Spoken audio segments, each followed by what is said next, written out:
Watch this video. पिछले 11 साल से इजराइल हैदराबाद में ड्रोन्स और मिसाइल्स बना रहा। मेरे प्राइम मिनिस्टर के बेस्ट फ्रेंड अदानी जी, दोनों की कंपनी जिसका नाम है Adani Elbit advance systems India limited. सुनने और देखने में ये एक आम सा सोशल मीडिया क्लिप लग सकता है, लेकिन अगर आप ध्यान से इस मुस्लिम इन्फ्लुएंसर की बात सुनेंगे तो समझ आएगा कि ये सिर्फ एक कैजुअल वीडियो नहीं है। ये दरअसल ChatGPT और ऑनलाइन मैप्स का इस्तेमाल करके हैदराबाद में मौजूद अडानी एल्बिट एडवांस सिस्टम्स नाम की फैक्ट्री की एग्जैक्ट लोकेशन रिवील कर रहा है। वीडियो में वो ये भी कहता है कि इजराइल यहाँ से मिसाइल्स बनाता है और साथ ही एक ब्रोकन हार्ट इमोजी भी लगा रखा है, जैसे कोई इमोशनल अपील की जा रही हो। लेकिन रियलिटी क्या है? रियलिटी ये है कि ये एक जॉइंट वेंचर है अडानी डिफेंस एंड एरोस्पेस और इजराइल की एल्बिट सिस्टम्स के बीच। यहाँ हर्मेस 900 UAVs मैन्युफैक्चर होते हैं जो सर्वेलेंस और मिलिट्री ऑपरेशंस के लिए यूज किए जाते हैं। ये ड्रोन्स इजराइल डिफेंस फोर्सेस के ऑपरेशंस में भी काम आते हैं। अब जरा सोचिए, ऐसे वक्त में जब इजराइल, ईरान और अमेरिका के बीच टेंशन पीक पर है, मिडिल ईस्ट एक बड़े क्राइसिस के बीच खड़ा है, उस वक्त सोशल मीडिया पर बैठकर ये 0.5 फ्रंट भारत में मौजूद डिफेंस रिलेटेड इंस्टॉलेशंस की एग्जैक्ट लोकेशन और डिटेल्स पब्लिक डोमेन में सर्कुलेट कर रहा है।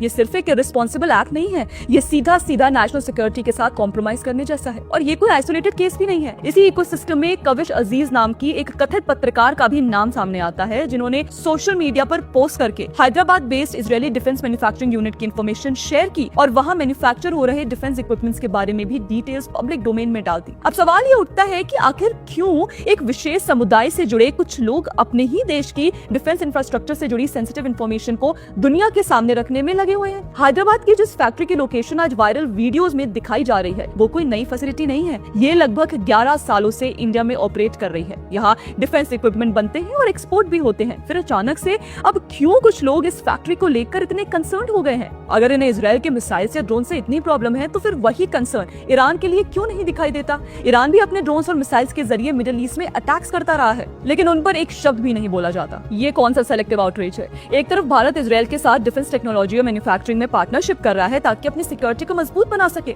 दूसरी तरफ भारत में बैठकर कुछ लोग ये 0.5 फ्रंट वही फैसिलिटीज की डिटेल्स इंटरनेट पर वायरल कर रहा है, जिससे किसी हॉस्टाइल एलिमेंट को इंटेलिजेंस मिल सकती है। ये सिर्फ रिस्पॉन्सिबल एक्टिविज्म नहीं है, ये इन्फॉर्मेशन वॉरफेयर का हिस्सा बन सकता है। आज के डिजिटल युग में सेंसिटिव लोकेशंस का ओपन सोर्स एक्सपोजर किसी भी एडवर्सरी के लिए गोल्ड माइन साबित हो सकता है। और शायद इसी वजह से Indian ministry of information and broadcasting ने अभी कुछ दिन पहले एक नोटिस जारी करके बार्क के न्यूज TRP पैरामीटर्स को टेम्पररी सस्पेंड कर दिया था, ताकि ईरान इजराइल कॉन्फ्लिक्ट पर कोई सेंसेशनल या स्पेकुलेटिव कवरेज ना हो और सेंसिटिव इंफॉर्मेशन पब्लिक डोमेन में लीक ना हो। लेकिन ग्राउंड रियलिटी ये है कि जब मेन स्ट्रीम मीडिया को रिस्ट्रेन की सलाह दी जा रही है, तब सोशल मीडिया पर ये 0.5 फ्रंट बिना किसी जिम्मेदारी के सेंसिटिव डिफेंस लोकेशंस और इंफॉर्मेशन शेयर कर रहे हैं। इसलिए जरूरी है कि इन पर कड़ी कार्रवाई की जाए।